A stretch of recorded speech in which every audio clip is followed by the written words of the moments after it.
Hold up. Was Orlando Brown getting taken advantage of on Epstein's Island this entire time? Baby, I knew Hollywood was dark, but nobody saw this coming. Or did they? Because the things coming out about Orlando Brown right now have the entire internet in a chokehold. And if you've been sleeping on this story, you need to wake up immediately. This man has been crying, screaming, and falling apart in public for years, and people kept saying he was crazy. But now, girl, Hollywood will never be the same.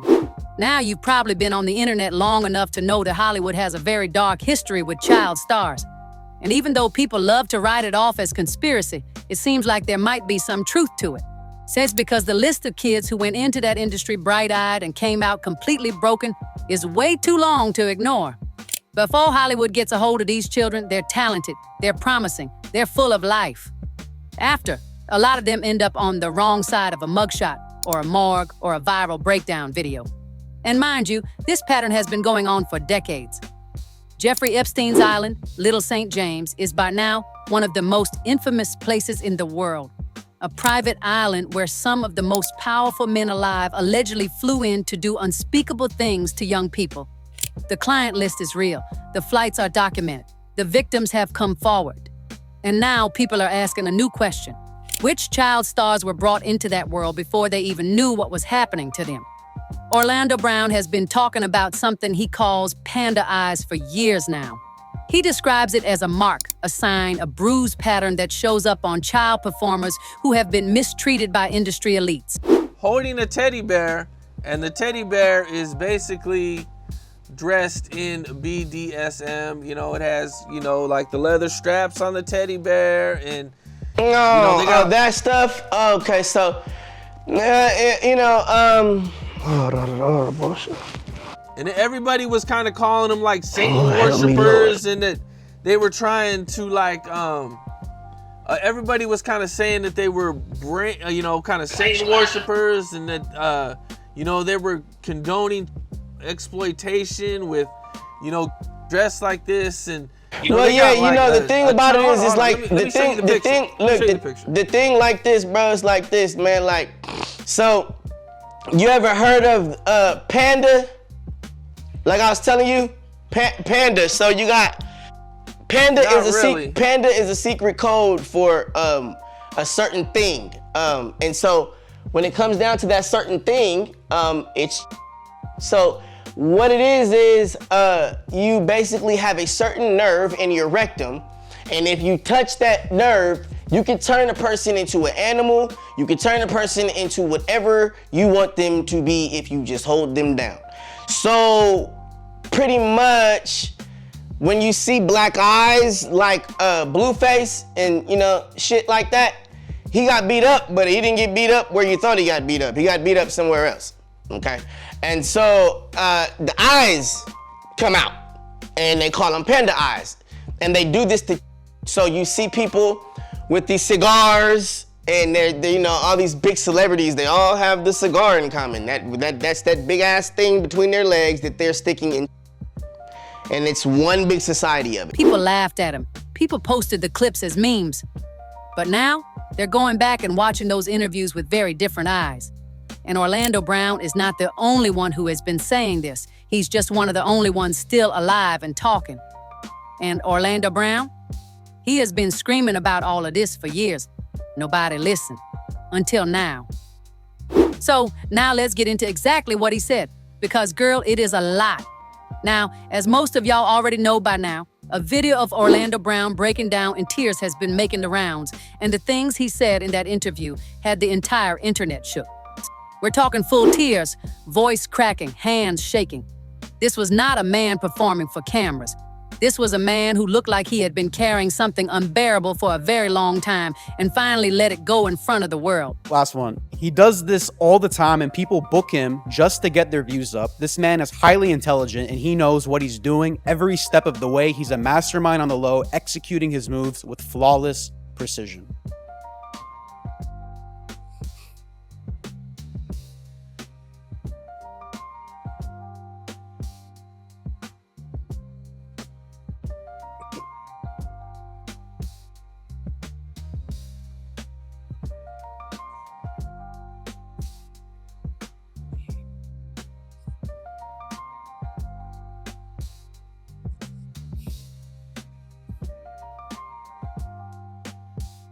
Are you crying? Thanks. That comment touched your heart? Yeah, man. Thanks. Do you need a tissue? Nah, I'm cool. Shit been a long way, you know? Been a long time, bro. That was tight. Good to hear, man. Some things I didn't want to do, you know? Shit. Some things I don't want to say, you know? Some places I don't want to go. Some platforms I didn't want to sit on.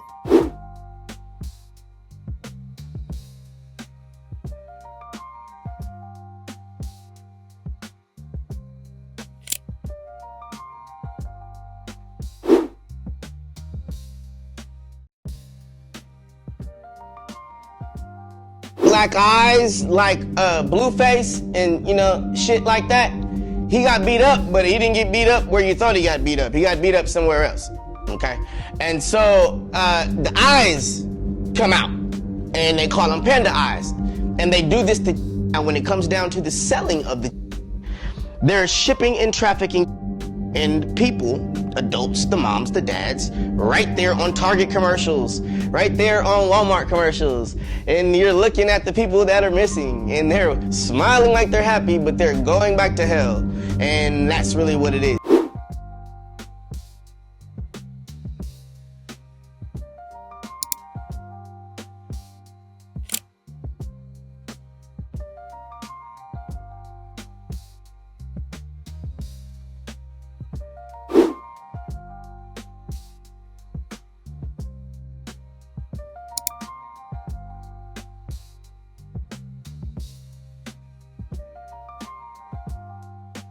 Mind you, this is the same man who spent years being dismissed, arrested, dragged on social media, and written off as someone with nothing credible to say. Imagine warning people for years about what Hollywood did to you as a child, getting laughed at on national television, and then watching the world slowly come around to believing you. Yikes. And the fact that it took a crying video going viral for people to finally pay attention makes this even more embarrassing for Hollywood. But now I want to show you why this isn't just Orlando being Orlando, because the pattern goes way deeper than one man. Now, before we go any further, there are honestly so many names we could get into that I'd need a whole separate video. But let's start with Orlando himself, because the before and after here is something else entirely. Before Disney, Orlando Brown was a genuinely gifted kid. He started working at 8 years old. He racked up guest spots on Family Matters, Sister Sister, The Jamie Foxx Show, The Proud Family. By the time Disney cast him as Eddie Thomas in That's So Raven in 2003, he was already a seasoned performer. The show ran for 100 episodes. It was one of the most beloved series on the channel. He was charming, funny, and had a future that looked absolutely bulletproof. But after the show ended in 2007, his legal troubles started the same year. His first run-in with the law came in 2007. A DUI in 2011. Sentenced to 180 days in jail in 2013. Found with controlled substances in 2016. The Dr. Phil appearance in 2018, where he showed up in snake-eye contacts, claimed Michael Jackson was his biological father and couldn't name 2 of his own children. A legal altercation with a family member in 2022. And somewhere in the middle of all of that, he was crying in interviews about Epstein's Island and Panda eyes and what Hollywood did to him as a child. That is not a man who is lying for attention.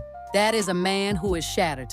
And don't forget to subscribe, because this is just one of many stories like this that we're going to be getting into. Then there was the Diddy Connection. And baby, this one is important. Years before Sean Combs was arrested in September 2024 on federal charges, Orlando Brown was already talking. In an old interview clip that went viral after the arrest, Orlando can be heard saying he had to turn down Diddy, and that if there was new talent in the building, Combs was going to make a move on them. Can someone come to Hollywood and not do drugs? Yeah. And be successful? Oh, hell yeah. That's easy. It's not a requirement. Bro, the requirement is you gotta say no to Diddy. If it's new booty in the building, you know he gonna get it. Don't take your girlfriend to a Diddy party. Nigga, you can take the bitch, but he wants you. He ain't worried about that bitch. he is not worried about that bitch at all. Okay, he ain't. At the time, people dismissed this as another episode of Orlando being unhinged. His credibility had already taken a hit from years of legal issues and erratic behavior. But then the arrest happened, and then the 18 civil suits came out. And then fans started demanding an apology for Orlando Brown on social media.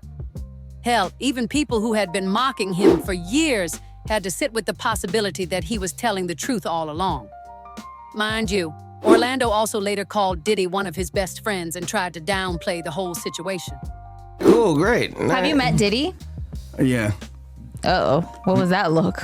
What They happened? partied. Explain. He's a cool friend of mine. He's One a of cool my best man. friends. I love him. There's nothing else to say about Diddy. Does he have a vagina? Come on, man. I'm asking. I just want to know. If I Jay-Z's came got a here vagina, He then Diddy definitely has got a vagina, for sure. Everybody knows that I love Diddy, man. Oh, you ain't gonna say it. Diddy's like, you better not talk about my... No, it's not even that. Better not. It's not Have you even been that. threatened? It ain't even got nothing to do with that. Everybody know I got respect for Diddy. I love Diddy. Everybody try to come at Diddy. Why am I making it harder for my mans, yo? I love my man. A lot of people took that as proof he was making things up. But honestly, that sounds less like someone lying and more like someone so deeply conditioned by what happened to them that they couldn't even call it what it was. That's not a contradiction. That is what trauma looks like. Then there was Bryshere Gray, who Orlando specifically named as another victim of Panda eyes. Before his public breakdown, Gray was Haim Lion on Empire, one of the hottest shows on television. He was young, he was talented, he had a career that was on fire. But after the public started noticing his increasingly erratic behavior, he had a serious run-in with the law in 2020 and essentially disappeared from mainstream entertainment. Orlando looked at Bryshere Gray and said he saw the same signs on him that he carries himself. And now I want to know if y'all are connecting these dots, because this is a lot to take in. If you're new here, go ahead and subscribe, because we are just getting started on this, and it is not even just these two. Corey Feldman spent the better part of 30 years warning anyone who would listen that Hollywood had a serious problem with predators who targeted child performers. His best friend Corey Haim was allegedly a victim starting as a teenager and passed away in 2010 at 38 years old. Feldman himself repeatedly stated his life had been threatened multiple times for speaking out. Every time he came forward, he was mocked, dismissed, and had his credibility torn apart, including by Barbara Walters on The View, who told him directly he was damaging an entire industry. I'm saying that there are people that were the people that did this to both me and Corey that are still working, they're still out there, and they're some of the richest, most powerful people in this business. And they are And they do predators? not want me saying what I'm saying right now. Are you saying that they're pedophiles? Yes. And that they're still in this business? Yes. That's what, yeah, and that's what you're saying in your book. When you That's talk what to, you talk about, yeah. when you talk to And they don't want parents, me here right now. Trust Corey, me. They want me dead. there are a lot of parents out here who want to put their kids in this business. Their kids are cute, they're great actors. Da, da, da. What would you say to a parent who just has the best of intentions, who's coming here with their child? If you're saying that there's a lot of predators in this industry. It's a many-feathered bird, okay? Be careful what you wish for. That's what I'll tell you. You know, don't go into it with naivety. Don't go into it thinking that it's all roses and You're sunglasses and damaging an all that. entire industry. I'm sorry, wanna I'm clear not up. trying You said to. that- I'm just trying to say that it's a very important, serious topic. You said that there was one gentleman in the industry who did not take advantage of you. He was not a pedophile. You said it was Michael Jackson. Sound familiar? The industry has a very specific playbook for the people who talk. You destroy their reputation first. You let the personal struggles and the breakdowns and the legal issues do the work for you. And then when they finally cry on camera about what was done to them, everyone asks why they waited so long to say something. Mind you, Orlando Brown started saying something years ago. He just said it in a way that made it easy for people not to listen. Anyway, people have been losing their minds over this in the comments across every platform, and the reactions say it all. One person wrote, "He was telling the truth the whole time and we all laughed at him." Another said, "The Panda eyes thing, look it up. It is not just Orlando saying this." And then there was this one, which really hit different. Disney got this man at 8 years old. Think about that.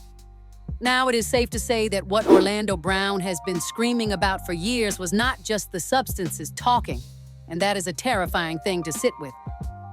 Now, I want to know your thoughts. Do you think Orlando Brown was telling the truth about Epstein's Island this whole time?